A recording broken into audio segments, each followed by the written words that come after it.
नमस्कार। सबसे पहले सिविल मार्गदर्शन के इस यूट्यूब चैनल पर आपका हार्दिक स्वागत करता हूं। और आज के इस सेशन में अपन स्टार्ट कर रहे हैं चैप्टर 4 इकोनॉमिक रिव्यू का, और जो कि आधारित है आपके सामाजिक सशक्तिकरण और समावेशन। ठीक है, तो इस टॉपिक के अंतर्गत, इस चैप्टर के अंतर्गत सरकार द्वारा सामाजिक सशक्तिकरण और समावेशन के लिए जितनी भी महत्वपूर्ण योजना, जितने भी प्रोग्राम चला रखे हैं और जो भी इकोनॉमिक रिव्यू में दे रखा है, उस सबका अध्ययन करेंगे। और उन सबसे जितने भी क्वेश्चंस पूछे जा सकते हैं, क्वेश्चन के आधार पर उसका अपन डिस्कशन करेंगे। ठीक है, इसी आधार पर अपन जो चैप्टर 1 से 3 है, तीनों चैप्टर का अपन डिस्कशन कर चुके हैं। हमने कोई भी टॉपिक ऐसा नहीं छोड़ा है जिससे क्वेश्चन बने और जो एग्जाम में पूछा जाए और उसको अपन ने डिस्कस नहीं किया हो। ठीक है, तो चलिए स्टार्ट करते हैं। चैप्टर 4 सामाजिक सशक्तिकरण और समावेशन की बात की गई। सरकार क्या चाहती है, सरकार का उद्देश्य क्या है, और सबसे पहले इस टर्म का मतलब क्या है जो आपके सामने है, सामाजिक सशक्तिकरण। ठीक है, तो सरकार का उद्देश्य है, सरकार चाहती है कि समाज का हर एक वर्ग, चाहे अनुसूचित जाति हो, चाहे अनुसूचित जनजाति हो, चाहे वंचित वर्ग के लोग हों, चाहे महिला हों, चाहे बच्चे हों, चाहे पुरुष हों, चाहे बात करें वृद्धजन की, चाहे अपन बात करें निःशक्त लोगों की। ठीक है, किसी भी क्षेत्र का कोई भी व्यक्ति, उनको सरकार चाहती है सबको समान अवसर मिले। ठीक है, सबको समान अवसर मिलेगा तो क्या होगा, लोग सशक्त होंगे, लोगों की निर्णय लेने की क्षमता अधिक होगी, लोग आत्मनिर्भर होंगे। और ऐसा होगा तो क्या होगा, यहाँ से अर्थव्यवस्था आगे बढ़ेगी। अर्थव्यवस्था आगे बढ़ेगी तो लोगों का जीवन स्तर सुधरेगा, रोजगार के अवसर मिलेंगे। रोजगार के अवसर मिलेंगे तो हमारे जो एसडीजी गोल्स हैं, चाहे आपकी पहला गोल्स गरीबी को दूर करना हो, चाहे बेरोजगारी को दूर करना हो, ठीक है, चाहे लैंगिक सशक्तिकरण की बात हो, महिला सशक्तिकरण की बात हो, चाहे पर्यावरण संरक्षण की बात हो, ये सारे गोल्स को अपन अचीव कर सकते हैं। ठीक है, ओवरऑल यहाँ एक बात की गई है। अब इसमें विभिन्न प्रकार के प्रोग्राम चलाए गए हैं, जैसे बालिकाओं के हितों के लिए विभिन्न प्रकार की योजना है, महिला सशक्तिकरण के लिए योजना है, चाहे लाड़ू प्रोत्साहन योजना की बात करें, चाहे महिला उद्यम शक्ति प्रोत्साहन योजना की बात करें। वंचित वर्ग के लोग हैं, उनके लिए विभिन्न प्रोग्राम चला रखे हैं। जो वृद्धजन हैं, उनकी सुरक्षा के लिए, सामाजिक सशक्तिकरण के लिए सरकार ने विभिन्न प्रकार की पेंशन योजना संचालित कर रखी है। ठीक है, तो इस प्रकार समाज को समग्र रूप से सरकार चाहती है कि समाज आगे बढ़े। ठीक है, फाइनली उद्देश्य क्या है, लोगों का जीवन स्तर सुधरे, सभी को समान अवसर मिले, ये सरकार चाहती है। तो इन सब पर आधारित जितनी भी योजनाएं चला रखी हैं सरकार ने, एक एक का हम बारी बारी से डिस्कशन। ठीक है, अब इसमें आप देखते हैं कि इस चैप्टर में क्या दिया गया है। देखते हैं क्या क्या हमें डिस्कस करना है सामाजिक सशक्तिकरण समावेशन में। पहला पॉइंट है सामाजिक क्षेत्र में सतत विकास लक्ष्यों की उपलब्धियां, जो हमने बात की, जितने भी एसडीजी गोल्स हैं, 17 एसडीजी गोल्स हैं, इन सबको हमें अचीव करना है। फाइनली उद्देश्य, पहला उद्देश्य इस चैप्टर का ये है। ठीक है, जो भी संकल्प है सरकार का 2047 तक एक विकसित भारत, विकसित राजस्थान की संकल्पना को साकार करना है। दूसरा है लक्षित समूह और कवरेज रूपरेखा। लक्षित समूह का मतलब क्या है, जो भी वंचित गरीब तबके के लोग हैं, उन सबको मौका मिलना चाहिए, गरीबी दूर होनी चाहिए, बेरोजगारी दूर होनी चाहिए, सबका निर्णय लेने की क्षमता, सबको रोजगार के अवसर मिलने चाहिए। ठीक है, कोई भी व्यक्ति भूखा ना सोए, संकल्पना साकार होनी चाहिए, सबको समय पर खाना मिले। तो ये लक्षित समूह है। और कवरेज रूपरेखा, कवरेज का मतलब सबको, ओवरऑल सबकी बात की गई है, कोई भी अछूता नहीं रहना चाहिए। लैंगिक सशक्तिकरण और समावेशन, लैंगिक समानता की बात की गई है। बालक बालिकाओं में जो भेद है, अ, आपको पता है 2015 से सरकार ने प्रोग्राम चला रखा है, बेटी बचाओ बेटी पढ़ाओ योजना, और बालिकाओं के संरक्षण के लिए विभिन्न प्रकार की योजनाएं भी चला रखी हैं। इसलिए लैंगिक सशक्तिकरण की बात की गई है, लिंगानुपात में सुधार करना है हमें। बाल कल्याण और सशक्तिकरण, बाल कल्याण मतलब बच्चों का कल्याण सुनिश्चित करना है। इसमें विभिन्न प्रकार के प्रोग्राम हैं, चाहे उनके स्वास्थ्य की बात हो, चाहे उनके शिक्षा की बात हो, और चाहे उनके टीकाकरण की बात हो, सारे बिंदु इसमें इंक्लूड किए गए हैं। अनुसूचित जाति, अनुसूचित जनजाति, अन्य पिछड़ा वर्ग का सामाजिक समावेशन। ठीक है, विशेष योग्यजन व्यक्तियों की बात की गई है, उनका कल्याण सुनिश्चित करना, हित संरक्षण करना है। सार्वभौमिक सामाजिक कल्याण, सार्वभौमिक मतलब ओवरऑल जो बात कर रहे हैं अपन, सबको इंक्लूड करना चाहिए। अल्पसंख्यक कल्याण समावेशन मतलब इसमें हर वर्ग के बारे में जो भी प्रावधान किए गए हैं, चाहे अनुसूचित जाति, अनुसूचित जनजाति, अल्पसंख्यक हो, चाहे आपके विशेष योग्यजन हो, चाहे वरिष्ठ नागरिक हो, चाहे अल्पसंख्यक हो, ठीक है, चाहे बाल कल्याण हो, चाहे लैंगिक सशक्तिकरण हो, और चाहे महिलाओं की बात हो, सभी को इंक्लूड किया गया है। सभी को मौका मिलना चाहिए, सभी को समान अवसर मिलने चाहिए। ठीक है, चलिए इस सारे पॉइंट्स को अपन एक एक करके डिस्कस करेंगे। तो विजन स्टेटमेंट विकसित राजस्थान 2047 देखिए क्या कहता है कि वर्ष 2047 तक राजस्थान अधिक समतापूर्ण, समावेशी और समृद्ध राज्य के रूप में उभरेगा। कल हमने एक पॉलिसी की बात की थी, triple R policy, rising, reliable और रिसेप्टिव राजस्थान। ठीक है, अब वही यहाँ रिलायबल है। वहां हमने उद्योगों के लिए बात की थी, लेकिन यहाँ रिलायबल, समतापूर्ण, समावेशी और सम्राजक आज उभरता हुआ राजस्थान है। मतलब नई-नई टेक्नोलॉजीज़ को यूज़ करना है। सरकार की नीति इस तरह से है कि हर कोई आके जो एमएनसी बड़ी-बड़ी कंपनियाँ हैं राजस्थान में आके निवेश करें। निवेश करेंगी तो ये सारे रास्ते खुल जाएँगे हमारे कौन से विकसित राजस्थान, विकसित जो विज़न स्टेटमेंट है, जहाँ सभी के लिए विशेष रूप से कमज़ोर और वंचित वर्गों के लिए समग्र विकास सुनिश्चित किया जाएगा। विशेष रूप से यहाँ सरकार ने फोकस रखा है, जो कमज़ोर व एवं वंचित वर्ग के लोग हैं, उनको समग्र विकास सुनिश्चित किया जाएगा। अनुसूचित जाति, अनुसूचित जनजाति, अल्पसंख्यक का सामाजिक, राजनीतिक और आर्थिक रूप से सशक्त होंगे। महिलाएं, बच्चे अवसरों तक समान पहुंच से सम्मानजनक और सुरक्षित जीवन व्यतीत करेंगे। ये ऐसा 2047 में हमें राजस्थान विकसित करना है। ठीक है, चलिएगा आगे। अब देखो इसके प्रमुख क्षेत्र सामाजिक सशक्तिकरण और समावेशन के जो क्षेत्र हैं उसमें क्या-क्या इंक्लूड है? पहला, कमजोर वर्ग को सशक्त बनाना है। ठीक है, मतलब कमजोर वर्ग को सशक्त बनाना है, इनको शिक्षा, इनका स्वास्थ्य, इनकी रोजगार के अवसर, इनको हर एक क्षेत्र में मौका, बोलने की स्वतंत्रता, अपनी बात रखने की, अपने निर्णय लेने की स्वतंत्रता, सारी बातों का इसमें ध्यान रखा जाएगा। विशेष योग्यजनों का सशक्तिकरण करना है, वरिष्ठ नागरिकों का कल्याण सुनिश्चित करना है, महिला और बाल कल्याण, मातृ और शिशु स्वास्थ्य की बात की गई है। विभिन्न प्रकार के टीकाकरण अभियान चला रखे हैं सरकार ने। ठीक है, श्रमिक अधिकारों और उनका कल्याण सुनिश्चित करना है, ट्रांसजेंडर कल्याण है। मतलब ओवरऑल हर एक व्यक्ति की बात की गई है, हर एक व्यक्ति सशक्त होना चाहिए, सरकार ये चाहती है। भिक्षुक मुक्त राजस्थान हो, सतत पर्यटन और स्वदेशी पहचान, स्वदेशी को बढ़ावा देने की बात की गई है, पर्यटन को बढ़ावा देने की बात है, युवा और खेल विकास, जलवायु अनुकूलन और सामाजिक कल्याण, नशा मुक्ति केंद्र, अल्पसंख्यकों का उत्थान और डीनोटिफाइड जनजाति। डीनोटिफाइड जनजाति का मतलब है विमुक्त जनजातियां, जिनको मतलब अपराधी जनजाति भी आप कह सकते हैं, बिल्कुल उनको जन्मजात अपराधी माना जाता है। ऐसी जनजातियों का भी कल्याण सुनिश्चित करना है। डीनोटिफाइड जनजाति, डीएनटी कल्याण भी सुनिश्चित करना है। तो इसमें अगर हम देखें तो सरकार ने हर एक वर्ग को इंक्लूड कर लिया, कमजोर वर्ग, विशेष योग्यजन, वरिष्ठ नागरिक, महिला, बच्चे और आपके खेल के प्रमुख क्षेत्र, खेल की बात की गई, जलवायु की बात कर ली, अल्पसंख्यक बात कर ली, यहाँ तक कि डीनोटिफाइड जनजातियों की भी बात कर ली गई है। ठीक है, तो ये क्या है, एक समग्र रूप से विकास को सुनिश्चित करता है। चलिएगा, तो इस चैप्टर को अपन आगे बढ़ाएंगे और इस तरह से हमारा पहला क्वेश्चन है, आप देख पा रहे हैं, बेटी बचाओ बेटी पढ़ाओ योजना का उद्देश्य क्या है। तो सबसे पहले ये प्रोग्राम सरकार के द्वारा कब चालू किया गया था, क्या उद्देश्य है, ये हमें देखना होगा। तो बेटी बचाओ बेटी पढ़ाओ जो योजना है, प्रोग्राम है आपके 22 जनवरी को, 22 जनवरी 2015 को ये प्रोग्राम प्रधानमंत्री द्वारा कहाँ से, पानीपत हरियाणा से प्रारंभ किया गया था। ठीक है, पानीपत हरियाणा से ये प्रारंभ किया गया था।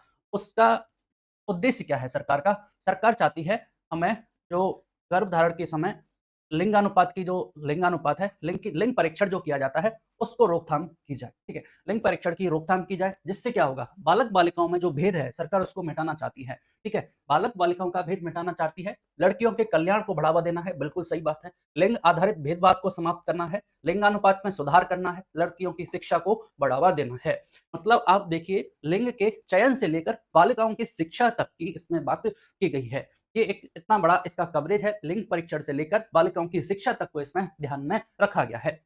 तो याद रखना है, लड़कियों के कल्याण को सुनिश्चित करना है, लिंगानुपात में सुधार करना है, लिंग आधारित भेदभाव को मिटाना है और लड़कियों की शिक्षा को बढ़ावा देना है। ये चारों बातें इसमें इंक्लूड की गई हैं। इस तरह से डी ऑप्शन हमारा राइट आंसर हो जाएगा। और ये हमने देखा, ये योजना 22 जनवरी 2015 को हरियाणा पानीपत से शुरू की।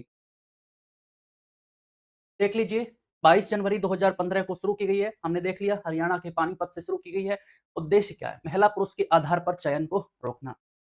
जन्म होगा, बच्चा होगा या बच्ची होगी, लड़का होगा या लड़की होगी, जो लिंग आधारित चयन है उसको रोकना है। बालिकाओं के अस्तित्व और सुरक्षा को सुनिश्चित करना है, क्योंकि यहाँ क्या है, जो भ्रूण हत्या है, भ्रूण हत्या है, सरकार उसको रोकना चाहती है। बालक-बालिका यहाँ से क्लियर हुआ, बालिकाओं के अस्तित्व और सुरक्षा को सुनिश्चित करना है और बालिकाओं की शिक्षा को सुनिश्चित करना है। इसका मतलब शिक्षा की भी बात की गई है। बेटी बचाओ और बेटी पढ़ाओ योजना, यह केंद्र सरकार की 100% वित्त पोषित योजना है। इसका मतलब यह है कि 100% वित्त पोषित सरकार के द्वारा है, भारत सरकार के द्वारा, केंद्र सरकार के द्वारा ये संचालित की जा रही है।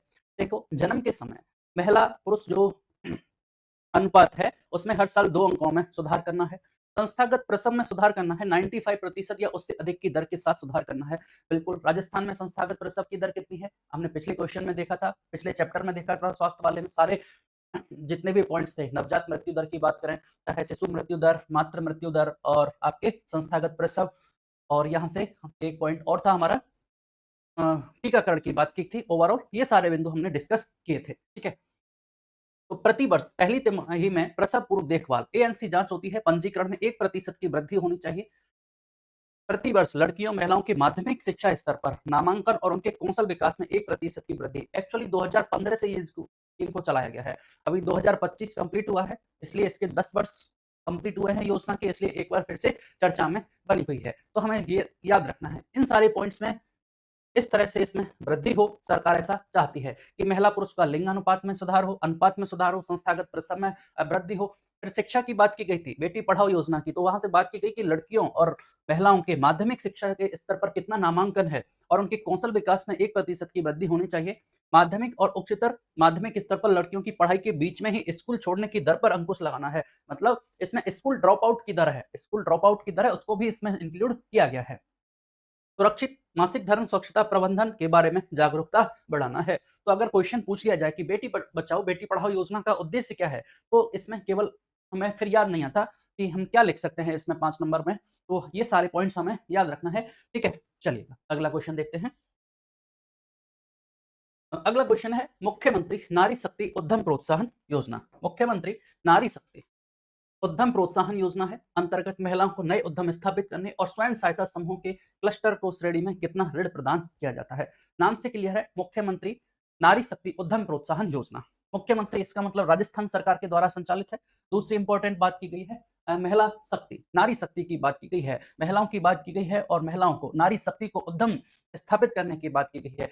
नए रोजगार के अवसर प्रदान करना है, महिलाओं को उद्योगों को स्थापित करने की ओर अग्रसर करना है। ठीक है, अब इसमें एक तो नए उद्यम स्थापित करने के लिए, दूसरा अगर कोई पुराना उद्यम स्थापित है तो उसको विस्तार करना है उसका, ठीक है, उसका विविधीकरण करना है। इस सब के लिए सरकार ने एक योजना चलाई है जिसका नाम है आपके सामने मुख्यमंत्री नारी शक्ति उद्यम प्रोत्साहन योजना। अब इस योजना के तहत क्या प्रावधान किए गए हैं, कितने ऋण उपलब्ध कराया जाएगा, ठीक है, कोलेटरल सुविधा है या नहीं, इसके अलावा और जो भी प्रावधान किया है इसके बारे में हमें देखना पड़ेगा। अब क्वेश्चन में यह पूछा गया है कि कितनी ऋण उपलब्धता है, तो महिलाओं को नए उद्यम स्थापित करने या स्वयं सहायता समूह के क्लस्टर को श्रेणी में कितना ऋण प्रदान किया जाएगा। तो आपको यहाँ से याद रखना है इसमें 1 करोड़ रुपए के ऋण का प्रावधान किया गया है सरकार के द्वारा। अधिकतम 1 करोड़ तक का ऋण उपलब्ध कराया जाएगा अगर कोई नारी या सेल्फ हेल्प ग्रुप नया उद्यम स्थापित करती है या फिर पुराने जो उद्यम हैं उनको विकसित करती है, उनका विविधीकरण करती है, उनका विस्तार करती हैं, तो उनके लिए अधिकतम 1 करोड़ तक के ऋण का प्रावधान इसमें किया गया है। अब बात की गई है पात्रता की, बात की गई है। पात्रता क्या है, तो पात्रता पहला तो राजस्थान के मूल निवासी होनी चाहिए और महिला की आयु कितनी होनी चाहिए, 18 प्लस। एज की बात करें, एज कितनी होनी चाहिए, 18 प्लस होनी चाहिए। और दूसरा है राजस्थान का मूल निवासी, मतलब राजस्थानी होना चाहिए। ये क्या है इसके लिए पात्रता और शर्तें, 2 शर्तें हैं। इसके अलावा आपके पास आधार कार्ड होना चाहिए, जन आधार कार्ड होना चाहिए, मूल निवास पत्र होना चाहिए। ये सारी बातें एक तरफ हैं, ठीक है। अब इसमें इसके अलावा और क्या प्रावधान किए गए हैं इस स्कीम में देखिए। मुख्यमंत्री नारी शक्ति उद्यम प्रोत्साहन योजना, ये आपके सीधे सूजत सार से लिया गया है, तो बेहद ही महत्वपूर्ण है। इसके अलावा कुछ बाहर हो नहीं सकता है। तो महिलाओं को 1 करोड़ तक का ऋण का प्रावधान किया गया है, जो कि हमने क्वेश्चन के माध्यम से देख लिया। सबसे इंपॉर्टेंट फैक्ट इसका यही था। उद्देश्य क्या है, उद्देश्य देख लिया, महिलाओं को उद्यमिता की ओर प्रोत्साहित करना है, उनको प्रेरित करना है उद्यम स्थापित करने के लिए। इससे क्या होगा, रोजगार के अवसर सृजित होंगे, ये उसका उद्देश्य है। दस्तावेज क्या चाहिए भाई, आधार कार्ड चाहिए, जन आधार कार्ड चाहिए, मूल निवास चाहिए, बैंक में खाते का विवरण होना चाहिए, पासपोर्ट साइज फोटो उपलब्ध होना चाहिए। सिंपल सी बात है। पात्रता की बात की, महिला की आयु 18 वर्ष होनी चाहिए। दूसरा, राजस्थान की मूल निवास होनी चाहिए। व्यक्तिगत महिला आवेदक के साथ साथ महिला सहायता समूह सेल्फ हेल्प ग्रुप की बात की, वो कोई आवेदन कर सकता है। मुख्य लाभ, जो मेन इंपॉर्टेंट बात थी वो यही थी, 1 करोड़ तक का ऋण उपलब्ध होगा, अधिकतम अधिकतम 1 करोड़ रुपए तक का ऋण उपलब्ध होगा। दूसरी बात यह है, परियोजना लागत पर सब्सिडी का प्रावधान किया गया है। अनुदान कितना मिलेगा, तो आपको अनुदान मिलेगा 25% तक। परियोजना की जो लागत है उस लागत पर 25% तक का मिलेगा। परियोजना लागत का 25% अनुदान, ठीक है। यहां से देख लीजिए, यहां भी नोट कर लेते हैं। परियोजना लागत का 25% क्या है, 25% तक अनुदान। मतलब इसका मतलब क्या है, आपने कोई उद्यम स्थापित किया है, उसमें जितना खर्चा आया उसका 25% अनुदान आपको मिल जाएगा। अगली बात यह है कि भाई, अगली सुविधा यह है कि अगर आप ऋण लेते हैं कितना, 10 लाख तक, 10 लाख रुपए तक के ऋण पर तो कोलेटरल की आवश्यकता भी नहीं है। 10 लाख रुपए तक के, ठीक है, कहा गया 10 लाख रुपए तक के ऋण पर कोलेटरल की आवश्यकता नहीं है। इसका मतलब क्या है? इसका मतलब यह है कि आप जैसे अधिकतम तो 1 करोड़ तक के ऋण का प्रावधान है, लेकिन आप 10 लाख रुपए तक की ही ऋण लिया तो आपको किसी भी चीज को गिरवी रखने की आवश्यकता नहीं।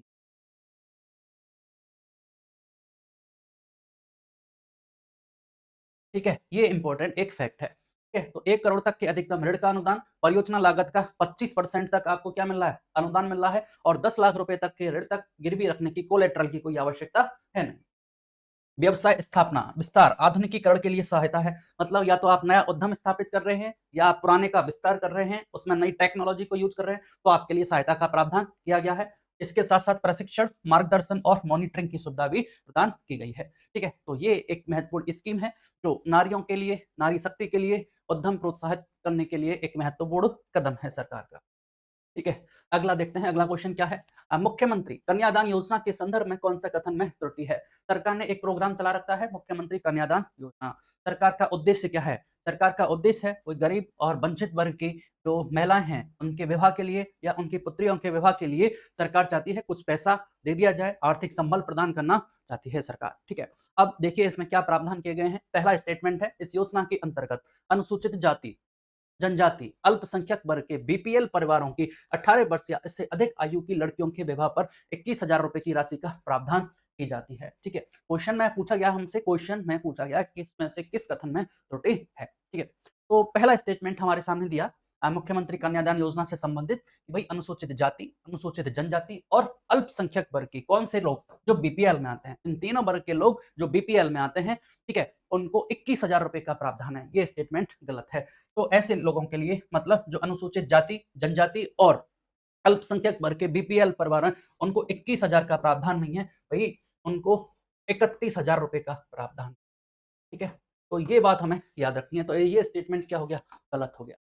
एक तो 31,000 रुपए ये मिल गए। अगर बालिका 10वीं पास है तो 10,000 रुपए अतिरिक्त प्रावधान है, और वहीं स्नातक पास है तो उसको 20,000 रुपए का अतिरिक्त प्रावधान दिया गया है। ठीक है, तो ये बात सही है, यदि लड़की 10वीं पास है तो 10,000 रुपए, और यदि लड़की स्नातक है तो 20,000 रुपए की अतिरिक्त प्रोत्साहन राशि प्रदान की जाती है। तो ये स्टेटमेंट आपका सही है। ठीक है, अगला स्टेटमेंट दिया, इन लोगों के अलावा अनुसूचित जाति, अनुसूचित जनजाति और आपकी अल्पसंख्यक वर्ग के जो बीपीएल परिवार हैं, उनको तो 31,000 का प्रावधान था, लेकिन अंत्योदय परिवार, पालनहार योजना, विधवा महिलाओं की कन्याओं की शादी हेतु 31,000 का प्रावधान है ना, ये गलत है। फिर इनके लिए 21,000 रुपए का प्रावधान है।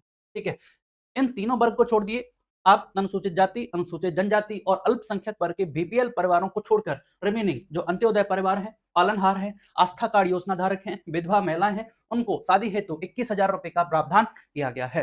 वहीं साथ में अगर बालिका 10वीं पास है तो 10,000 रुपए अतिरिक्त, और स्नातक है तो 20,000 रुपए अतिरिक्त का प्रावधान किया गया है। तो ये स्कीम हमें थोड़ा सा याद रखना है। 21,000 और 31,000 का जो डिफरेंस है 10,000 रुपए का, वो किसके लिए कितना है वो हमें याद रखना होगा। ठीक है, तो आपका पहला स्टेटमेंट और तीसरा स्टेटमेंट गलत है।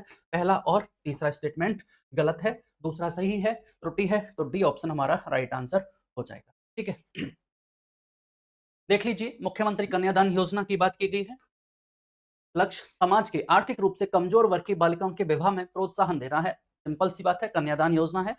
18 वर्ष या उससे अधिक आयु की अनुसूचित जाति, अनुसूचित जनजाति और अल्पसंख्यक वर्ग के जो बीपीएल परिवारों की कन्या हैं, उनके विवाह हेतु 31,000 की राशि का प्रावधान किया गया है। इसके अतिरिक्त 10वीं पास कन्याओं के लिए 10,000, स्नातक पास कन्याओं के लिए 20,000 रुपए की राशि प्रदान की जाती है। ठीक है, फिर इसमें बताया अगला कि बीपीएल परिवारों, अंत्योदय परिवारों, इसके अलावा जो बीपीएल परिवार है, इन तीनों लोगों को छोड़ के, तीनों कैटेगरियों को छोड़ के जो भी अन्य बीपीएल परिवार है, अंत्योदय परिवार हैं, आस्था कार्ड धारक हैं, आर्थिक रूप से कमजोर विधवा हैं, विशेष योग्यजन, पालनहार योजना लाभार्थी और 18 वर्ष से उससे अधिक आयु की महिला खिलाड़ी, मतलब 18 वर्ष से अधिक आयु की महिला खिलाड़ियों को भी इसमें सम्मिलित किया गया है, तो उनके विवाह हेतु 21,000 रुपए की धनराशि दी जाती है। इसके अतिरिक्त कोई 10वीं पास कन्याओं के लिए 10,000 और स्नातक पास करने के लिए 20,000 रुपए का अतिरिक्त प्रावधान किया गया है। मतलब जो ये अतिरिक्त प्रावधान था, 10वीं पास 10,000 और स्नातक पास 20,000 रुपए का प्रावधान, ये दोनों वर्गों में है, इक्वली समान है। ठीक है, बस वो थोड़ा सा डिफरेंस था, उनके लिए 31,000 है और रिमेनिंग के लिए 21,000 रुपए का प्रावधान किया गया है। चलिए, अगला है क्वेश्चन हमारा, किशोरी बालिका योजना के संदर्भ में सत्य कथन की पहचान करनी है। किशोरी बालिका योजना नाम से क्लियर है। किशोरी मतलब 14 से 18 वर्ष तक की जो आयु की बालिका हैं, उनके लिए कुछ प्रावधान किया गया है, किशोरी बालिका योजना। अब ये योजना क्या प्रावधान किया गया है, ये अपन देखेंगे। तो सिंपल सी बात है, उनके सशक्तिकरण के लिए ही बात की गई होगी, ठीक है। अब यह योजना 1 अप्रैल 2023 से प्रारंभ की गई है, ये स्टेटमेंट गलत है। तो किशोरी बालिका योजना है वो आपके पहली बात कब से प्रारंभ की गई, 1 अप्रैल 2022 से। इस स्कीम की हमें जो डेट है वो हमारे लिए इंपॉर्टेंट है, इसको पूछ लिया जाता है। 1 अप्रैल 2022 से ये योजना प्रारंभ हुई। क्वेश्चन पूछा जा सकता है इतना भी कि किशोरी बालिका कब प्रारंभ हुई, तो 1 अप्रैल 2022 से ये योजना प्रारंभ हुई, ठीक है। दूसरी इंपॉर्टेंट बात यह है कि ये पूरे राजस्थान में संचालित नहीं है, ठीक है। ये योजना केवल हमारे 5 आकांक्षी जिले हैं उनमें ही संचालित है, और वो 5 आकांक्षी जिले कौन-कौन से हैं, ये भी क्वेश्चन पूछ लिया जाता है। इसमें है आपका पहला करौली, धौलपुर, जैसलमेर, सिरोही और बारां। ये 5 डिस्ट्रिक्ट हैं जो राजस्थान से आकांक्षी जिलों के अंतर्गत इंक्लूड किए गए हैं, ठीक है। तो करौली, धौलपुर, जैसलमेर, सिरोही और बारां, ये 5 जिलों में संचालित है, ठीक है। तो पहला स्टेटमेंट गलत है, सत्य कथन की पहचान करनी है। वर्तमान में यह योजना संपूर्ण राजस्थान में संचालित की जा रही है, ये भी गलत है, ठीक है। केवल मात्र 5 आकांक्षी जिलों में संचालित है। इस योजना का उद्देश्य 14 से 18 वर्ष की किशोरियों को उनके सर्वांगीण आत्म विकास के लिए एक सहयोगात्मक और सक्षम वातावरण का निर्माण करना है। ये उद्देश्य आपके सामने क्लियर है। किशोरी बालिका योजना 14 से 18 वर्ष की जो किशोरियां हैं, उनके सर्वांगीण आत्म विकास के लिए, उनके सहयोगात्मक वातावरण मिले, उनको सक्षम वातावरण मिले, इसके बारे में हमें इनको जानकारी देनी है, प्रशिक्षण देना है, समझ विकसित करनी है, ठीक है। तो ये दोनों स्टेटमेंट गलत हैं। यही हमें याद रखना है कि ये योजना, किशोरी बालिका योजना 1 अप्रैल 2022 से प्रारंभ हुई, और राजस्थान के 5 आकांक्षी जिले जिसमें धौलपुर, करौली और आपका जैसलमेर, बारां और सिरोही इंक्लूड है, इन 5 आकांक्षी जिलों में ये योजना संचालित की जा रही है। अब इसमें एक अपडेशन आया है कि हाल ही में बजट में कुछ प्रावधान किया गया है। बजट में ये प्रावधान किया गया कि इस योजना को 28 जो आकांक्षी ब्लॉक हैं में संचालित किया जाएगा। ये आपके बजट 2026-27 में इसका प्रावधान किया गया है। 28 आकांक्षी ब्लॉकों में इसका संचालित किया जाएगा। तो यहाँ से ये जो अपडेशन है, इसको भी पूछा जा सकता है, ठीक है। तो ये हमें याद रखना रहेगा। तो क्लियर है, 14 से 18 वर्ष की आयु वर्ग की किशोरियों को शिक्षित, सशक्त, आत्मनिर्भर, जागरूक बनाना है। उन्हें शिक्षित करना है, उन्हें सशक्त बनाना है, उन्हें आत्मनिर्भर बनाना है, ठीक है, जागरूक बनाना है। देखिए, आप शिक्षित होगा कोई व्यक्ति तो सशक्त हो जाएगा, सशक्त होगा तो आत्मनिर्भर बनने की दिशा आगे बढ़ेगी और वो जागरूक हो जाएगा। उद्देश्य प्रारंभ की गई है, जिनके सर्वांगीण आत्म विकास के लिए एक सहयोगात्मक और सक्षम वातावरण का निर्माण किया गया है। 1 अप्रैल 2022 से 5 आकांक्षी जिलों बारां, करौली, धौलपुर, जैसलमेर और सिरोही में संचालित की जा रही है। हाल ही में 29,368 किशोरियों को सर्वेक्षण कर उन्हें आंगनबाड़ी केंद्रों के माध्यम से लाभान्वित किए जाने हेतु चिन्हित किया गया है, और 2025-26 का जो बजट है उसमें 11.22 करोड़ के बजट प्रावधान के विरुद्ध 5.58 करोड़ की राशि भी व्यय की गई है। मतलब 11 करोड़ में से लगभग 5 करोड़ रुपए इस योजना के तहत व्यय भी किए गए हैं, खर्चा किया गया है सरकार के द्वारा। चलिएगा, अगला है मुख्यमंत्री सामूहिक विवाह एवं अनुदान योजना के अंतर्गत राज्य सरकार द्वारा प्रति जोड़े की दर से कितना अनुदान राशि प्रदान की जाती है। स्कीम का नाम है मुख्यमंत्री सामूहिक विवाह अनुदान योजना। इसका मतलब क्या, अभी हमने देखा मुख्यमंत्री कन्यादान योजना थी, मतलब वंचित जो अनुसूचित जाति, जनजाति, अल्पसंख्यक वर्ग के बीपीएल परिवार थे, उनकी बालिकाओं के विवाह के लिए सरकार ने कुछ कन्यादान राशि का प्रोत्साहन किया था। लेकिन सरकार आगे और भी जाती है और सोचा जाता है सरकार के द्वारा सशक्तिकरण के लिए, सामाजिक सशक्तिकरण के लिए क्या, कि सामूहिक विवाह और अनुदान। सामूहिक विवाह मतलब ग्रुपिंग में विवाह हो, इससे क्या होगा, जो सर शादियों में जो आने वाला खर्चा है उसमें सरकार चाहती है कम खर्च हो, वहीं पे दहेज की जो प्रथा है सरकार उसको भी कहीं ना कहीं रोकना चाहती है, ठीक है। ये इस योजना का प्रमुख उद्देश्य था। अब इसमें क्वेश्चन ये पूछा गया है कि सरकार ने प्रति जोड़े की दर से कितना इसमें अनुदान राशि प्रदान की जाएगी सामूहिक विवाह के अवसर के दौरान। तो हमें याद रखना है, पहला, सामूहिक विवाह के दौरान अगर प्रति जोड़े की दर से प्रति जोड़ा 25,000 रुपए की राशि का प्रावधान किया गया है, ठीक है।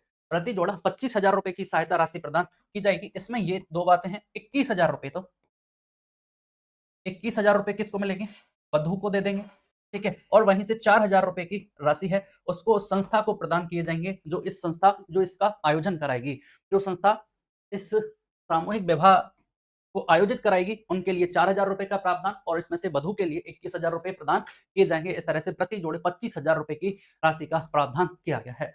एक फैक्ट इसमें और है कि अगर 5 धर्म हो, 5 जाति हो, ठीक है, उनके कितने जोड़े, उतने 25 जोड़ों का सामूहिक विवाह किया जाता है। आप देखिए, इसके अतिरिक्त न्यूनतम 5 अतिरिक्त समुदाय, जातियां या धर्मों के कम से कम 25 जोड़ों का विवाह होता है एक साथ। अगर 25 जोड़ों का एक साथ विवाह होता है तो ऐसे आयोजन करने के लिए आयोजकों को सरकार की व्यवस्थाओं हेतु सरकार 10 लाख रुपए की सहायता राशि प्रदान करती है। तो दो इंपॉर्टेंट प्रावधान किए गए हैं इसमें। एक तो कन्यादान सॉरी विवाह अनुदान, जो वधु के लिए प्रति जोड़े की दर से कितना राशि है प्रावधान है, उसमें 25,000 रुपए की राशि का प्रावधान किया गया है। और वहीं पे अगर 5 धर्मों, जातियों और आपके समुदायों के कम से कम 25 जोड़ों का अगर सामूहिक विवाह होता है तो उस संस्था के लिए, उस संस्था द्वारा आयोजन कराने के लिए 10 लाख रुपए तक की राशि का प्रावधान इसमें किया गया है। ठीक है, तो ये बात भी हमें याद रखनी है। अगला क्वेश्चन है, कालीबाई भील महिला एवं बाल विकास शोध संस्थान कहाँ स्थित है? कालीबाई भील महिला एवं बाल विकास शोध संस्थान, नाम से क्लियर है, कालीबाई भील है। ठीक है, महिला एवं बाल विकास, महिलाओं और बाल विकास, बच्चों के विकास के लिए एक शोध संस्थान है। उनके लिए किस प्रकार से मतलब शोध किया जाए, किस तरह से कोई प्रशिक्षण देना है, किस तरह से जागरूकता प्रदान करनी है, इन सब बातों के लिए एक शोध संस्थान की स्थापना की गई है जिसका नाम रखा गया कालीबाई भील महिला एवं बाल विकास शोध संस्थान। तो ये आपके कहाँ स्थित है? जयपुर में स्थित है। अब जयपुर में कहाँ स्थित है? आपके ये हरिश्चंद्र माथुर राजस्थान लोक प्रशासन संस्थान जयपुर में, राज्यों में महिलाओं के सशक्तिकरण के उद्देश्य से इसकी स्थापना की गई है। ठीक है, यह संस्थान वर्तमान में प्रबंध अध्ययन केंद्र के अधीन कार्यरत है। इस संस्थान का काम क्या है? यह महिला एवं बाल विकास विभाग को तकनीकी सहायता और प्रशिक्षण प्रदान करता है। महिला एवं बाल विकास को जो तकनीकी सहायता प्रदान करनी है, उनको प्रशिक्षण कैसे देना है, इन सब बातों के बारे में यह संस्थान क्या करता है? सहायता करता है। और महिला केंद्रित योजनाएं हैं, उनके मूल्यांकन, महिलाओं पे जो केंद्रित योजनाएं चल रही हैं उनका मूल्यांकन करना पड़ेगा। उसके साथ साथ लैंगिक विषयों पर क्षमता निर्माण कार्यक्रम और कार्यशालाओं का आयोजन भी ये संस्थान कराता है। ठीक है, तो कालीबाई जो भील महिला एवं बाल विकास संस्थान है वो आपके जयपुर में, इस हरिश्चंद्र माथुर राजस्थान लोक प्रशासन संस्थान जयपुर में स्थित है। अगला क्वेश्चन है हमारा, मिशन शक्ति योजना के संबंध में कौन सा कथन सत्य है? मिशन शक्ति योजना सेंट्रल गवर्नमेंट की स्कीम है, तो इस संबंध में कौन सा कथन सत्य है, ये हमसे पूछा गया है। इस योजना का उद्देश्य बाल श्रम उन्मूलन करना है। ठीक है, यह योजना सामाजिक न्याय एवं अधिकारिता मंत्रालय द्वारा शुरू की गई है और इस योजना में राज्य एवं केंद्र के बीच व्यय वहन का अनुपात 50-50 का है। बड़ी इंपॉर्टेंट बात हो जाती है, क्वेश्चन दिया मिशन शक्ति। अब हमें अगर योजना के बारे में कोई आइडिया नहीं है तो अपन इन फैक्ट्स के बारे में नहीं सोच सकते कि ये सही है या गलत है। अगर हमें क्वेश्चन दिया गया है मिशन शक्ति के बारे में तो हमें मिशन शक्ति पता ही होना चाहिए, तभी अपन क्वेश्चन को सॉल्व कर सकते हैं। क्योंकि यहाँ आपके सामने जो तीनों फैक्ट दिए हैं ये तीनों गलत दिए। ठीक है, और क्वेश्चन में पूछा गया है सत्य कथन की पहचान करनी है और आप किसी भी स्टेटमेंट को देखकर ये नहीं बता सकते कि ये स्कीम से गलत नहीं भी हो सकता है। देखिए, उद्देश्य बताया कि बाल श्रम उन्मूलन से मुक्त करना है, सामाजिक न्याय एवं अधिकारिता मंत्रालय द्वारा चलाया जाएगा, योजना केंद्र और राज्य के बीच 50-50% के सहयोग से चलाई जा रही है। तो तीनों स्टेटमेंट हमने गलत है, आंसर होगा डी ऑप्शन। एक्चुअली जो मिशन शक्ति योजना है वो बाल श्रम उन्मूलन से संबंधित नहीं है, ये भी योजना महिलाओं के सशक्तिकरण से संबंधित है। ठीक है, महिलाओं से संबंधित है पहली बात तो। और दूसरी इंपॉर्टेंट बात, ये सामाजिक न्याय एवं अधिकारिता मंत्रालय द्वारा नहीं, महिला एवं बाल विकास मंत्रालय द्वारा चलाई जा रही है। महिला एवं बाल विकास मंत्रालय द्वारा चलाई जा रही है। फिर योजना में एवं केंद्र के बीच वहन का जो अनुपात है वो 50-50 नहीं है, वो 60-40 का। तो तीनों ही स्टेटमेंट गलत दिए गए। आप देखेंगे इस मिशन शक्ति योजना के बारे में कि एकीकृत महिला सशक्तिकरण कार्यक्रम के अंतर्गत महिला और बाल विकास मंत्रालय, महिला एवं बाल विकास मंत्रालय भारत सरकार ने महिलाओं की सुरक्षा, उनके संरक्षण और सशक्तिकरण के लिए मिशन शक्ति नामक एक अम्ब्रेला योजना प्रारंभ की है। तो फाइनली स्कीम का उद्देश्य महिलाओं को सशक्त बनाना है, उनको संरक्षण है, उनके सशक्तिकरण और उनकी सुरक्षा की बात की गई है। महिलाओं की सुरक्षा की पॉइंट ऑफ व्यू से इस योजना को चलाया गया है। अब ये एक अम्ब्रेला मिशन है, इसके अंतर्गत एक उप योजना है सामर्थ्य उप योजना। इस सामर्थ्य उप योजना के अंतर्गत राज्य स्तर पर महिला सशक्तिकरण के केंद्र बनाए गए हैं, मतलब राज्य स्तर पर भी बनाए गए हैं ये हब और जिला स्तर पर भी बनाए गए हैं। राज्य स्तर पर जो सशक्तिकरण केंद्र है उनको राज्य हब के नाम से जाना गया और जो जिला स्तर पर है उनको क्या, जिला हब के नाम से जाना गया है। किस योजना के तहत चलाए बनाए गए हैं? ये सामर्थ्य उप योजना के तहत, जो कि मिशन शक्ति का एक पार्ट है। इस हब का संचालन केंद्र और राज्य सरकार के 60-40 के बजट अनुपात में किया जा रहा है। वर्ष 2025-26 के दौरान आवंटित बजट राशि है 7 करोड़ के विरुद्ध 6 करोड़ रुपए इसमें व्यय भी किए गए हैं। इसका मतलब सरकार इस योजना का पर फोकस कर रही है। ठीक है, तो मिशन शक्ति का संबंध किससे? महिलाओं की सुरक्षा, उनके सशक्तिकरण और संरक्षण से संबंधित है। ठीक है, चलिए। राजस्थान के सभी जिला मुख्यालयों पर स्थापित पन्नाधाय सुरक्षा और सम्मान केंद्र का मुख्य उद्देश्य क्या है? सिंपल है, पन्नाधाय सुरक्षा और सम्मान केंद्र है। महिलाओं की सुरक्षा के लिए, उनके सशक्तिकरण के लिए एक स्कीम चलाई गई और इसके उद्देश्य से सरकार ने केंद्र स्थापित किए, पन्नाधाय सुरक्षा और सम्मान केंद्र। ठीक है, इसका उद्देश्य क्या है? महिलाओं को स्वरोजगार हेतु ऋण उपलब्ध कराना है? ऐसा नहीं है। ग्रामीण क्षेत्रों में शिक्षा का प्रसार करना है? बिल्कुल नहीं है। महिला स्वयं सहायता समूह को बाजार उपलब्ध कराना है? महिलाओं की विशिष्ट पहचान स्थापित करनी है, उनके कल्याण के लिए किए जा रहे प्रयासों को सम्मानित करना है। बिल्कुल डी इसका ऑप्शन राइट आंसर है। महिलाओं की विशिष्ट पहचान स्थापित कर उनके कल्याण के लिए जो किए जा रहे प्रयास हैं उनको इसके द्वारा सम्मानित करना है। मतलब क्वेश्चन के नाम से देखो, पन्नाधाय सुरक्षा, महिलाओं की सुरक्षा को, उनके संरक्षण को सुनिश्चित करना है। ठीक है, अब इस क्षेत्र में जो भी अच्छा काम करेगा उनको पुरस्कृत भी किए जाने का प्रावधान किया गया है। तो हाल ही में एएसपी हैं, एएसपी चेतना भाटी, अभी करंट अफेयर में आया है मार्च के कि एएसपी चेतना भाटी को इस सम्मान से पुरस्कृत किया गया है। ठीक है, एएसपी चेतना भाटी हैं, इनको हाल ही में पन्नाधाय सुरक्षा और सम्मान समारोह में आयोजित किया गया। जिस 8 मार्च को ये सम्मान समारोह आयोजित किया गया, जिसमें इन्हें एएसपी चेतना भाटी जी को सम्मानित किया गया है। और इस सम्मान के तहत कितनी राशि का प्रावधान है? इस पुरस्कार में 21,000 रुपए की सहायता राशि का पुरस्कृत जो राशि है उसमें प्रदान की जाती है। 21,000 रुपए की पुरस्कृत राशि प्रदान इसमें की जाती है, ये हमें याद रखना। चलिए अगला क्वेश्चन देखते हैं। देखिए, अन्नदाता सुरक्षा और सम्मान योजना महिलाओं की विशिष्ट पहचान स्थापित करनी है, उनके कल्याण के लिए जो प्रयास किए जा रहे हैं उनको सम्मानित हेतु करने हेतु ये प्रावधान किया जा रहा है। इसका मुख्य लक्ष्य क्या है? महिला सशक्तिकरण के क्षेत्र में जो सक्रिय व्यक्ति हैं, संगठन है, उनको प्रोत्साहन देना है। मतलब महिला सशक्तिकरण के क्षेत्र में जो भी व्यक्ति या संस्था काम कर रही है उनको प्रोत्साहन करना है। हाल ही में इसके लिए हमने देखा कि एएसपी चेतना भाटी जी को इसमें पुरस्कृत किया गया है व्यक्तिगत श्रेणी में। इस योजना के अंतर्गत प्रतिवर्ष 8 मार्च को पन्नाधाय सुरक्षा और सम्मान पुरस्कार निम्नलिखित 4 श्रेणियों में प्रदान किए जाते हैं। पहला है पन्नाधाय सुरक्षा और सम्मान पुरस्कार, अंतरराष्ट्रीय और राष्ट्रीय स्तर पर ख्याति प्राप्त व्यक्ति जिनके द्वारा बालिका एवं महिला सशक्तिकरण के क्षेत्र में अद्वितीय और प्रशंसनीय कार्य किया गया है। कहां पर? अंतरराष्ट्रीय और राष्ट्रीय स्तर पर जिन्होंने ख्याति प्राप्त की है। दूसरा है व्यक्ति और संस्था जो महिलाओं विकास बालिकाओं के सशक्तिकरण के लिए उल्लेखनीय योगदान देते हैं। ठीक है, श्रेष्ठ महिला और बाल विकास कार्यकर्ता, श्रेष्ठ दानदाता, कॉर्पोरेट सामाजिक जिम्मेदारी गतिविधि, इन चारों क्षेत्रों में से जो बेहतरीन काम करेगा, चारों श्रेणियों में ये पुरस्कार प्रदान किए जाते हैं। ठीक है, चलिएगा। मुख्यमंत्री एकल नारी सम्मान पेंशन योजना के संदर्भ में कौन सा कथन असत्य है? स्कीम है, महिला सशक्तिकरण से संबंधित है, मुख्यमंत्री एकल नारी सम्मान पेंशन योजना। ठीक है, मतलब एकल नारी किसको कहा जाएगा? नारी कहा गया है, एकल कहा गया है, इसका मतलब 18 प्लस की बात की गई है। 18 प्लस है और अगर शादी हो गई है तो उसको नारी के रूप में जाना जाएगा। ठीक है, दूसरी बात, अब एकल कैसे कहेंगे? या तो विधवा, इसके अंतर्गत कौन इंक्लूड है? या तो विधवा नारी, ठीक है, या परित्यक्ता, विधवा, परित्यक्ता और आपके कौन? तलाकशुदा। विधवा महिला, तलाकशुदा और परित्यक्ता महिलाओं को एकल नारी कहा गया है और इसमें इन महिलाओं को इनका आर्थिक सहायता प्रदान करनी है जिससे वो अपना आत्मविश्वास, सम्मान पूर्वक जीवन जी सकें, उनकी सामाजिक सुरक्षा सुनिश्चित की गई है। ठीक है, अब इसमें पेंशन के क्या प्रावधान किए गए हैं? पेंशन के 2 प्रावधान इसमें किए गए हैं। ठीक है, तो पहली बात तो आयु वर्ग के अनुसार है, जैसे 18 से 75 वर्ष की जो आयु है, अगर आयु है, ठीक है, आयु कितनी? 18 से 75 वर्ष, तो जो पेंशन है वो है 1250 रुपए का प्रावधान। दूसरी है 75 प्लस, 75 प्लस की बात करेंगे तो इसमें आपको पेंशन दे लेगी 1500 रुपए। तो बात तो ये है आयु वर्ग के अनुसार जो हमें याद रखनी है। 18 से 75 वर्ष अगर आयु के मध्य है आप, तो आपको 1250 रुपए मासिक पेंशन मिलेगी और आपकी आयु अगर 75 प्लस है तो आपको 1500 रुपए की पेंशन, मासिक पेंशन मिलेगी। ठीक है, अगली जो इंपॉर्टेंट बात है इसके लिए वो है आपकी पारिवारिक आय के बारे में बताया कि आपकी जो पारिवारिक आय है वो 48,000 रुपए प्रति वर्ष से कम होनी चाहिए। ठीक है, ये भी एक फैक्ट है जो हमें याद रखना है। तो यहाँ से देखिए, इस योजना के पात्र लाभार्थी जिनकी आयु 18 वर्ष से अधिक और 75 वर्ष से कम है उनको 1250 रुपए प्रति माह पेंशन दी जाती है। बिल्कुल सही बात है। वे पात्र लाभार्थी जिनकी आयु 75 वर्ष से अधिक है उनको 1500 रुपए प्रति माह पेंशन दी जाती है। सही बात है।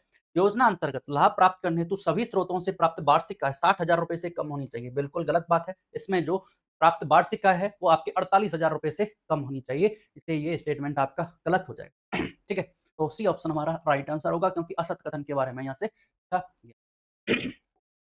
ठीक है, तो पात्रता देख ली, एलिजिबिलिटी 18 वर्ष से 75 वर्ष से कम, 75 वर्ष से उससे अधिक, पारिवारिक वार्षिक आय 48,000 रुपए से कम है। ठीक है, और फिर पेंशन राशि 18 से 75 वर्ष तक 1250 और 75 वर्ष या उससे अधिक 1500 रुपए का इसमें प्रावधान। चलिएगा अगला क्वेश्चन देखते हैं।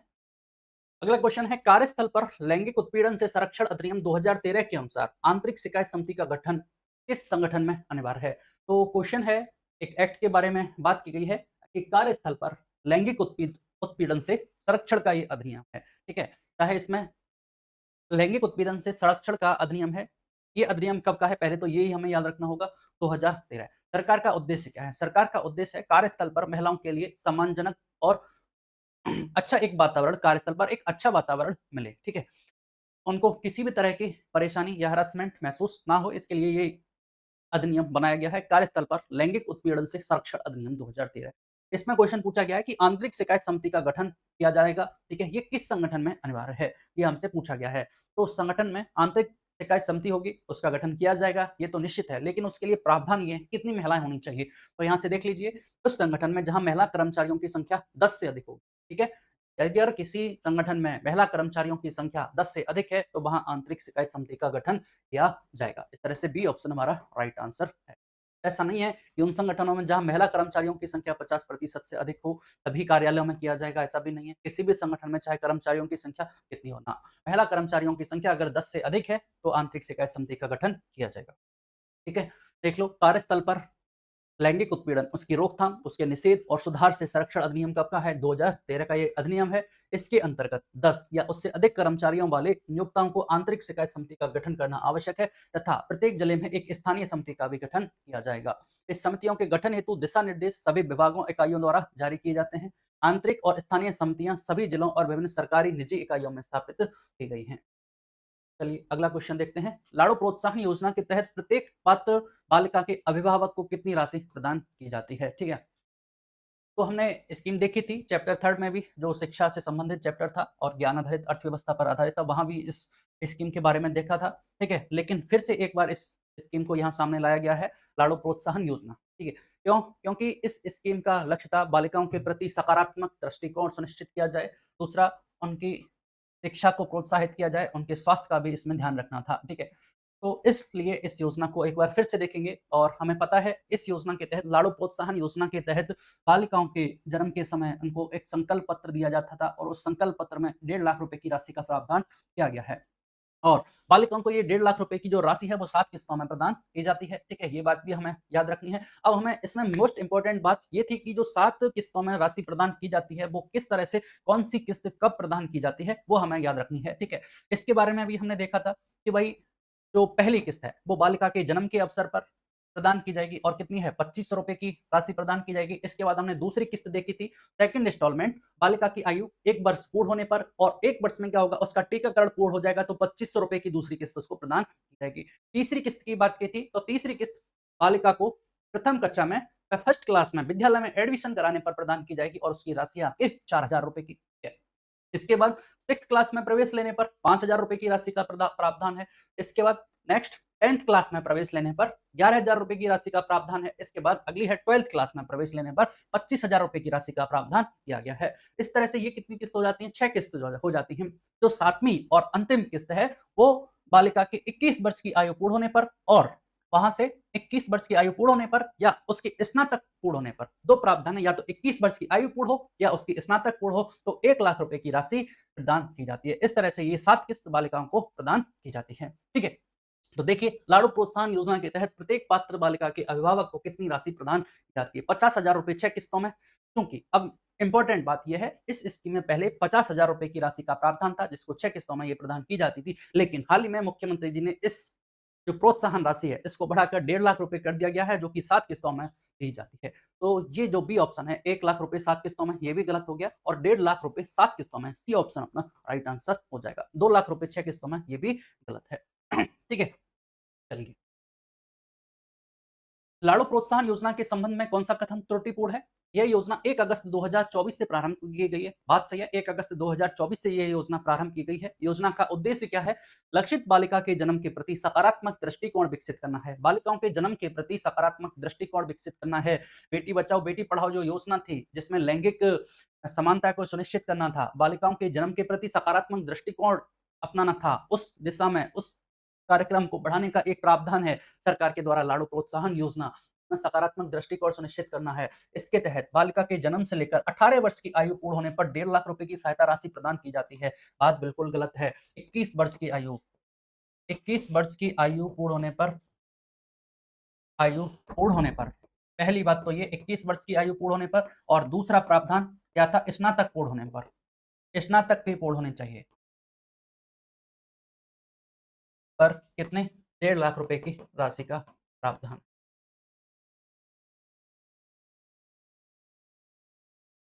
का प्रावधान है। ठीक है, एक बार हम देख लेंगे कि जो 7 किस्तों में राशि प्रदान की जा रही है वो किस तरह से प्रदान की जा रही है। तो जो पहली किस्त है वो जन्म के समय कितनी है? 2500 रुपए की किस्त है।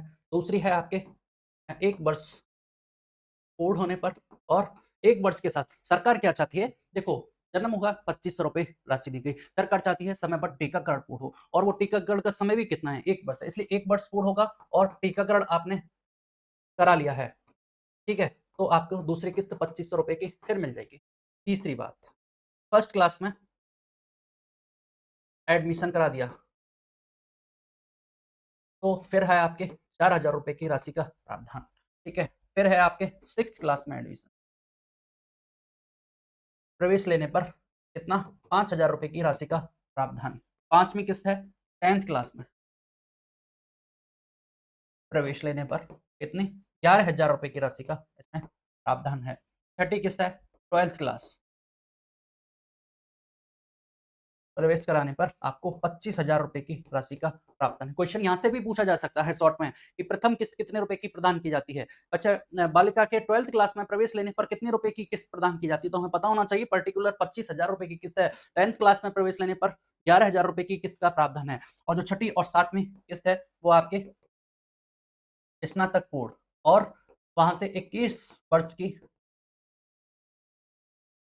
आयु पूर्ण होने पर लास्ट की जो किस्त है वो आपके 1 लाख रुपए की किस्त का प्रावधान है। ठीक है, तो ये जो 7 किस्त हैं इस प्रकार सरकार के द्वारा प्रदान की जाती है। ये हमें सारे के सारे याद रखना है। ठीक है, चलिए।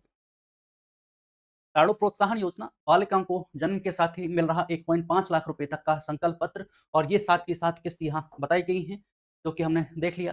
ठीक है, और योजना 1 अगस्त 2024 से शुरू की गई है, ये भी हमने देख लिया। पात्रता क्या है? उद्देश्य क्या है? बालिकाओं के प्रति समाज में सकारात्मक सोच विकसित करनी है, बिल्कुल सही बात। उनके स्वास्थ्य की बात की गई है, शैक्षणिक स्तर में सुधार लाना है। आप देख पा रहे हैं किस्त की राशि को और किस्त की जो समय है, टाइम पीरियड है, उसको किस हिसाब से क्लासिफाई किया गया है। उसको आपके जैसे पहली जो किस्त थी वो जन्म के समय, दूसरी किस्त थी टीकाकरण पूर्ण होने पर, यहाँ से उनका स्वास्थ्य की देखभाल की गई। शैक्षणिक स्तर में सुधार लाना है, मतलब किस क्लास में आप एडमिशन करा रहे हो उसके अकॉर्डिंग ही वो राशि आपको प्रदान की जाएगी। इस बात सारी बातों का इसमें ध्यान रखा गया है। ठीक है, अगला क्वेश्चन देखते हैं। निम्नलिखित में से कौन सी योजना संकटग्रस्त महिलाओं, विशेषतः घरेलू हिंसा एवं उत्पीड़न की शिकार महिलाओं को आश्रय एवं आवश्यक सहायता प्रदान करने के उद्देश्य से प्रारंभ की गई है? तो सरकार ने इन महिलाओं का भी ध्यान रखा, जो महिलाएं घरेलू हिंसा से और उत्पीड़न से शिकार हुई हैं, उनका भी सम्मानजनक जीवन जिएं, वो अपने आत्मनिर्भर हों, उसके लिए भी एक योजना चलाई गई, और योजना का नाम है शक्ति सदन योजना। कौन सी? इस शक्ति सदन योजना। ये हमें याद रखना है कि शक्ति सदन योजना का उद्देश्य संबंध किससे है? विशेषतः घरेलू महिला एवं उत्पीड़न की शिकार महिलाएं हैं, उनको आश्रय प्रदान किए और उनको आवश्यक सहायता प्रदान करने के उद्देश्य से प्रदान की है। इससे प्रकार डी ऑप्शन हमारा राइट आंसर हो जाएगा। बात करें नवजीवन योजना, इंपॉर्टेंट है यहाँ से। नवजीवन योजना का संबंध किससे है? तो अवैध शराब के निर्माण में, चाहे भंडारण में जो परिवार लिप्त हैं उनको उससे दूर करना है। ठीक है, इसलिए ये योजना नवजीवन योजना चलाई गई है। तो ये छोटी छोटी योजना है, इनका इस तरह से ही क्वेश्चन पूछा जा सकता है कि इनका संबंध किससे है, ये हमें याद रखना होगा। तो यहाँ से हमने शक्ति सदन योजना और नवजीवन योजना के बारे में देखा। तो शक्ति सदन योजना घरेलू हिंसा और उत्पीड़न की जो शिकार महिला हैं उनके संरक्षण के लिए प्रदान है। तो संकटग्रस्त महिलाओं को विशेषतः घरेलू हिंसा, मतलब सरकार ने यह भी बताया कि किस प्रकार का संकट घरेलू हिंसा और उत्पीड़न की शिकार महिलाओं को आश्रय एवं आवश्यक सहायता प्रदान करती है। इसके अंतर्गत महिलाओं को देखो विधिक सहायता मिलती है, चिकित्सकीय सहायता, मनोवैज्ञानिक परामर्श एवं सुरक्षित वातावरण उपलब्ध कराया जाता है। इसके अतिरिक्त यह योजना महिलाओं के सशक्तिकरण, पुनर्वास को प्रोत्साहित करने हेतु पुनः आत्मनिर्भर जीवन की ओर अग्रसर करने का लक्ष्य भी रखती है। तो ठीक है, इस योजना के बारे में हमने देखा। चलिए अगला क्वेश्चन। पीएम जनमन योजना के तहत आवास निर्माण के लिए प्रति आवास लगभग कितनी वित्तीय सहायता प्रदान की जाती है? पीएम जनमन योजना है, ये प्रधानमंत्री जनजातीय न्याय महाअभियान की बात की गई है। पूरे देश भर से 75 जो पीवीटीजी ग्रुप हैं उनको इसमें सम्मिलित किया गया है। इसके अंतर्गत राजस्थान का एकमात्र जो जनजाति है सहरिया जनजाति। कौन सी? सहरिया जनजाति। और ये कहाँ निवास करती है सहरिया जनजाति? आपके 12 जिले में। 12 जिले की 8 पंचायत समितियों, बिल्कुल क्लियर लिखा हुआ है इकोनॉमिक टेबल में, 8 पंचायत समितियों में 12 जिले की ये जो जनजाति है सहरिया जनजाति यहाँ निवास करती है। 12 जिले की 8 पंचायत समितियों में निवास करती है। राजस्थान से एक मात्र पीवीटीजी ग्रुप में इंक्लूड है ये, ठीक है। ठीक है, ये बात हमें ध्यान रखनी है। अब इनके लिए क्या है, वित्तीय सहायता प्रदान की जाती है। तो इस वित्तीय सहायता वो कितनी है? तो इस जनजाति के लिए वित्तीय सहायता है 2.37 लाख रुपए की, ये वित्तीय सहायता प्रदान की जाती है। इस वित्तीय सहायता में क्या प्रावधान किया गया है? आवास निर्माण के लिए प्रावधान किया गया है, ठीक है। तो यहाँ से 2.37 लाख रुपए, बी ऑप्शन हमारा राइट आंसर होगा, ये हमें याद रखना। देखिए कब स्टार्ट की गई प्रधानमंत्री जनजाति आदिवासी न्याय महाअभियान पीएम जनमन? 15 नवंबर 2023। डेट याद रखनी है, 15 नवंबर 2023 से पीएम जनमन योजना प्रारंभ हुई है। भारत सरकार की पहल है जिसका उद्देश्य विशेष रूप से संवेदनशील जनजाति समूह को पीवीटीजी कहा जाता है, सामाजिक आर्थिक स्थिति में सुधार लाना है। अब ये राजस्थान की बात की है। राजस्थान के संदर्भ में बात करें तो राजस्थान के 12 जिले की 8 पंचायत समितियों में निवास कर रहे आवास विहीन सहरिया पीवीटीजी परिवारों को प्रति आवास 2.37 लाख रुपए की वित्तीय सहायता प्रदान की जाती है, ठीक है। इसमें देखो आवास निर्माण है, शौचालय निर्माण है और मनरेगा के अंतर्गत अकुशल श्रमिक मजदूरी शामिल है। आपको पता है शौचालय निर्माण के लिए 12,000 रुपए प्रदान की जाती है और मनरेगा के अंतर्गत जो अकुशल श्रमिक मजदूरी है वो लगभग 23,000 के समथिंग बैठती है और उनको मिलाकर ये टोटल राशि 2.37 लाख बैठती है, शामिल है। इस योजना के अंतर्गत दिसंबर 2025 तक 11,411 आवासों का निर्माण पूर्ण किया गया है, जिस पर 368 करोड़ रुपए की राशि व्यय की गई है, ठीक है। अब यहां से हमने देखा राजस्थान से एकमात्र जनजाति है पीवीटीजी ग्रुप में शामिल। इस तरह का भारत से कितने ग्रुप हैं? भारत में बात करें तो भारत से ऐसे पीवीटीजी जो ग्रुप हैं उनकी संख्या है 75। पूरे भारत में ऐसी 75 जनजातियां हैं, राजस्थान से एकमात्र सहरिया जनजाति इसमें इंक्लूड की गई है, ठीक है। चलिए अगला क्वेश्चन। मुख्यमंत्री घुमंतु आवास योजना का प्रारंभ की गई है। घुमंतु आवास योजना मतलब वे लोग जो जिनका कोई फिक्स आवास नहीं है, इधर-उधर घूमते रहते हैं, जैसे बंजारा जनजाति के लोग हैं, वो इनको इसमें इंक्लूड किया गया है। तो क्वेश्चन पूछा गया कि ये योजना कब प्रारंभ हुई है, ठीक है। तो देख लीजिए इस स्कीम के बारे में। मुख्यमंत्री घुमंतु आवास योजना 22 अक्टूबर 2024 से ये स्कीम लागू की गई है। तो सिंपल बात थी कि घुमंतु आवास योजना है, मतलब जो घुमंतु जाति जनजाति के लोग हैं उनके लिए आवास निर्माण कराना है सरकार का उद्देश्य। 22 आपके अक्टूबर 2024 से योजना लागू की गई है और राज्य के विमुक्त, घुमंतु और अर्ध घुमंतु समुदायों के ऐसे व्यक्तियों को स्थायी आवास उपलब्ध कराना है जिनका पक्का मकान नहीं है, ठीक है। जिनके पास पक्का मकान नहीं है उनके लिए आवास उपलब्ध कराने का इसमें प्रावधान किया गया है और इसके द्वारा प्रत्येक लाभार्थी को मकान निर्माण हेतु 1.20 लाख रुपए की वित्तीय सहायता का प्रावधान किया गया है। इसका मतलब 1.20 लाख रुपए की वित्तीय सहायता प्रदान की जाएगी। दूसरी इंपॉर्टेंट बात, 3 किस्तों में ये प्रदान की जाएगी। अब ये 3 किस्त कैसे-कैसे हैं? तो पहली किस्त है आपके 20,000 रुपए की, ठीक है? और अगली जो दोनों किस्तें हैं वो है आपके 50-50 हज़ार रुपए, ठीक है? कैसे-कैसे प्रदान की? जैसे ही आपने आवास निर्माण करना प्रारंभ किया, तो जो इनिशियल स्टेज में मकान निर्माण के लिए जो आवश्यक सामग्री चाहिए, उसके लिए आपको 20,000 रुपए की पहली किस्त प्रदान की जाएगी।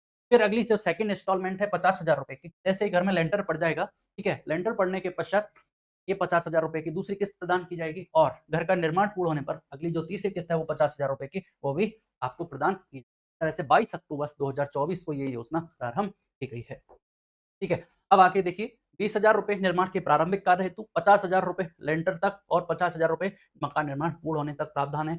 आपको पता है इसके बाद ये तो आवास निर्माण के लिए 1.20 लाख रुपए की सहायता राशि, इसके पश्चात 12,000 रुपए शौचालय निर्माण के लिए प्रदान किए जा रहे हैं स्वच्छ भारत मिशन के तहत, ठीक है। स्वच्छ भारत निर्माण स्वच्छ भारत अभियान के तहत शौचालय निर्माण हेतु 12,000 रुपए की सहायता राशि मिलेगी और मनरेगा के तहत 90 व्यक्तिगत जो दिवस हैं उनकी 23,920 रुपए की मजदूरी सहायता उपलब्ध और होगी। ठीक है, तो यहाँ से आपको 12,000 रुपए तो शौचालय निर्माण के लिए, ठीक है,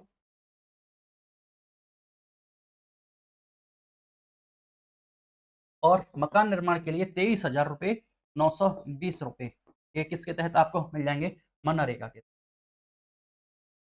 ठीक है, ये इसके अंतर्गत प्रावधान है। ठीक है, तो ये हमें याद रखनी है इसके बारे में सारी।